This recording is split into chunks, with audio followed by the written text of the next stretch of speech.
Hello, everyone. This is Deborah Richardson, and today I am putting the AP in Happy, where accounts payable teams are empowered to protect the vendor master file from fraud. This podcast will give a voice to accounts payable team members by talking about the growing reality of cyber attacks in their world and which vendor setup and vendor management techniques they can apply to protect the vendor master file from fraud. Visit the Vendor Process Training Center to enroll in your choice of 55 plus training sessions that will help you and your team avoid fraud, compliance fines, and bad vendor data.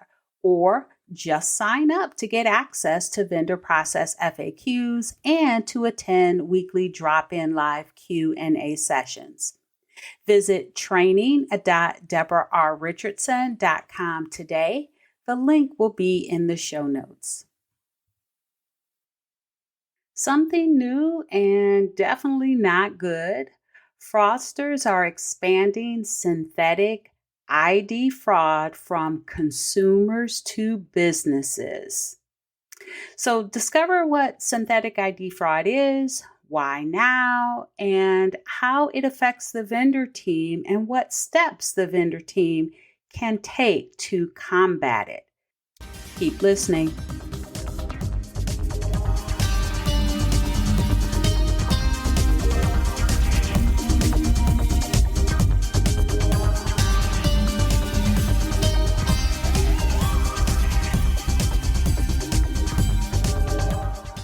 Welcome to episode 240.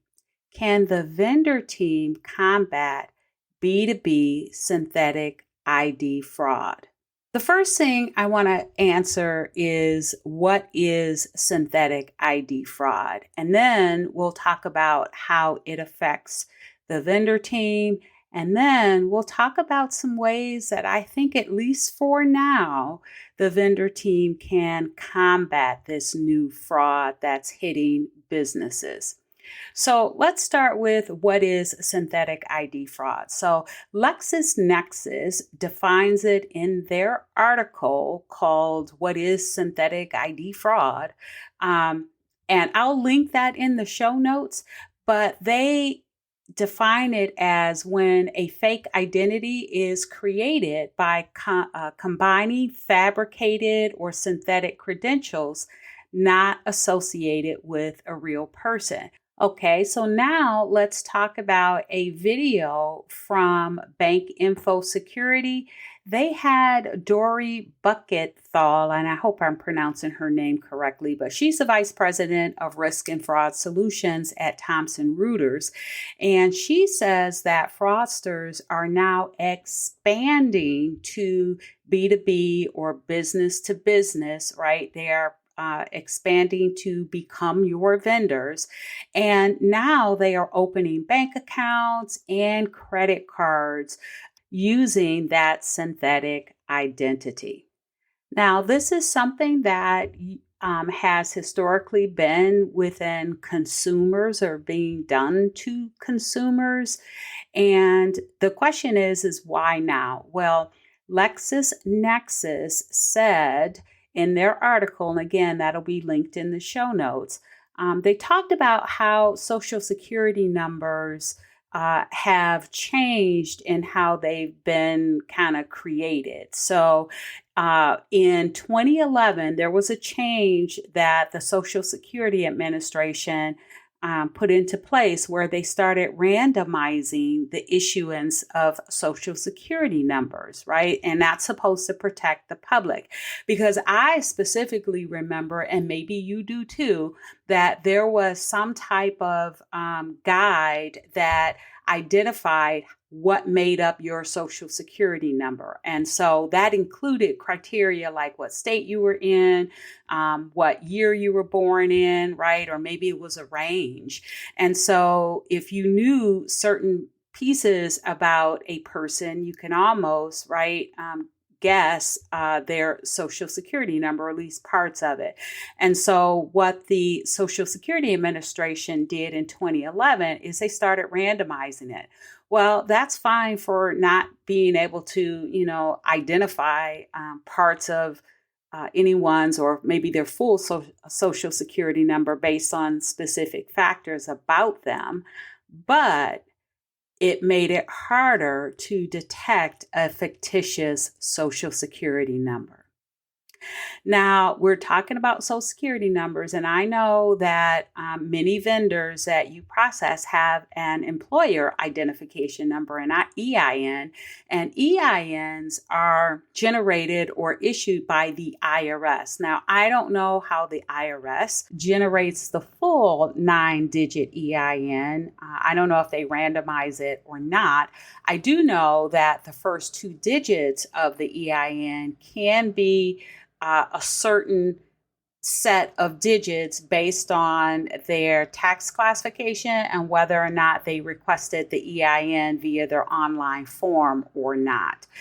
So I don't know if they do that with EINs, but if vendors, right, can have both social security numbers and EINs, and I'm sure you have vendors that have both, right? Especially because you've got vendors in that first tax class, that is a single member LLC, individual sole proprietor. They don't necessarily need an employer identification number or EIN unless they have an employee and they need to submit the payroll withholding taxes to the IRS, else they don't need them. So you probably receive or set up vendors or have vendors in your vendor master file that have both social security numbers and employer identification numbers.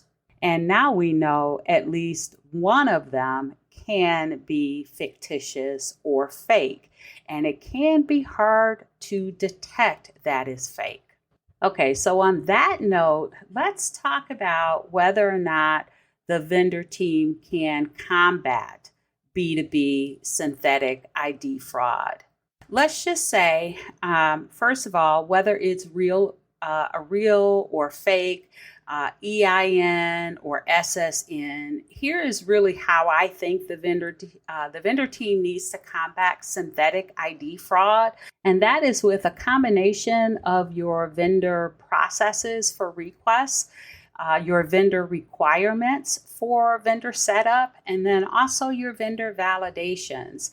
Starting with process, I think that you should have your own customized vendor setup / change forms, bank forms, and require in-depth data on them, right? Don't make it easy and just accept what they give you. We all know that U.S. vendors out there will have a W-9 like ready to give you. And if they don't have to fill out more information on the vendor setup form, then they're happy because they've checked off their list that they are now set up as a vendor with you.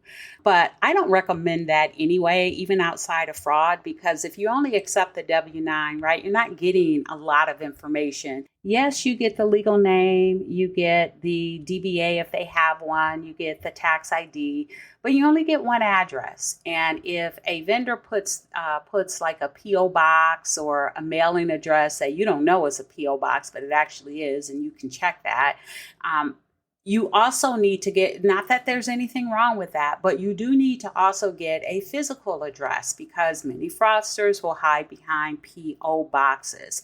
And so I just don't think it's enough information that you're collecting to protect your company from fraud. Another thing that I include on vendor setup forms when I create them for my clients, and it's also in the vendor toolkit that I have available on the Vendor Process Training Center.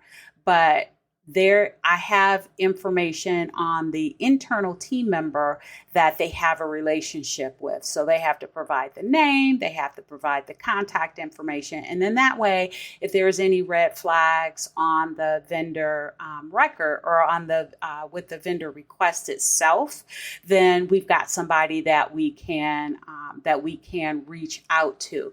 And so the biggest thing, though, is the fact that you're asking this additional information on the vendor setup form, on the banking form. It means that the fraudsters are going to have to do more work. And because of that, they may just abandon the request and go to the next potential victim that will accept only what they are given. So now that you have your own customized vendor setup forms, change forms, banking forms, whatever forms you have to collect the information that you need to do the validations to verify that they are a real vendor, you've got those, and the vendor has completed them, right? And now you're ready for that vendor request. So the second thing that I think you can do to combat synthetic ID fraud from the process side is to have all vendor requests come from or be approved by either a buyer in your purchasing team or from an internal team member. Now, this means that either a buyer or an internal team member that has had contact with the vendor to provide the service or product will submit a request to have that vendor set up in your vendor master file. Now, let me just clarify here. I don't mean they need to collect the information from the vendor and then give it to the vendor team. You can have a separate form that gives that you ask the internal team member or the purchasing team member to fill out that gives you, guess what, all of the information or contact information from the vendor, along with other vendor information like their name and address. But you're collecting the information from the vendor that includes the exact point of contact that you need to reach out to. Wow, when does that ever happen, right? Most times or sometimes I know that you've been hindered because you don't have the right person that you need to reach out to in order to get the information that you need to set the vendor up, right? Because it could be the salesperson. So have them fill out what I typically call an internal vendor request form with all the vendor's information, and then the vendor team will reach out to that vendor with the required forms and instructions on how to be set up as a vendor, right? And this will protect you against those vendors that are just mass sending out their W-9s and banking information, hoping that they will be able to be set up in someone's accounting system or ERP. And then in turn, once that happens, they will be able to send a fraudulent email or a fraudulent invoice that they hope will be processed through to a fraudulent payment.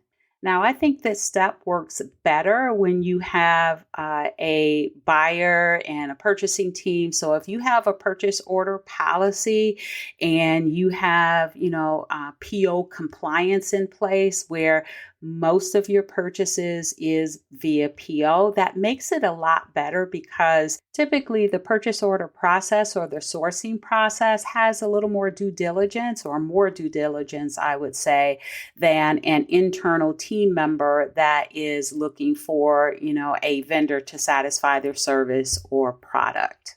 So now you have your forms, you have the vendor requests coming in from either your buyer or your internal team member, and now you've sent your the instructions for a vendor to be set up in your vendor master file, and they have sent back, if they are a fraudster and they've gone that far, right? They've sent back that information. So now you need to do what I still run into folks at conferences that are not performing it, but it's the IRS 10 match, right? But again, I still run into folks that are either not performing the 10 match or only performing it on vendors that are reportable or only performing the IRS 10 match once a year. So before setting up the vendor, perform the IRS 10 match. Make sure that the vendor is real because, and I'm assuming here, but the Lexis Nexis article did say it could be hard to detect a fictitious SSN. But if it's at all possible that when you run that fictitious social security number as part of your 10 match, it should come back as a mismatch or a failed validation. And hopefully for any fictitious or fake EIN as well. But it doesn't hurt to do it. And again, make sure you do that validation prior to setting the vendor up for every vendor, whether they are reportable or not.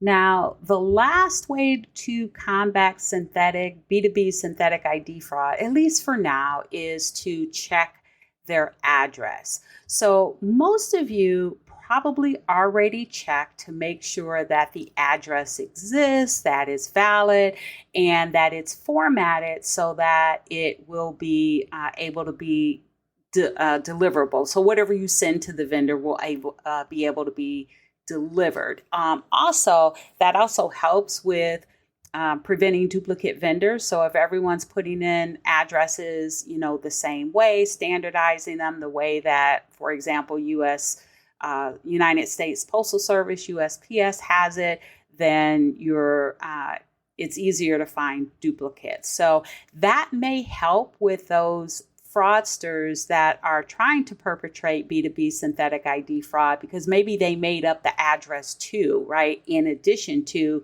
making up a social security number or making up an employer identification number.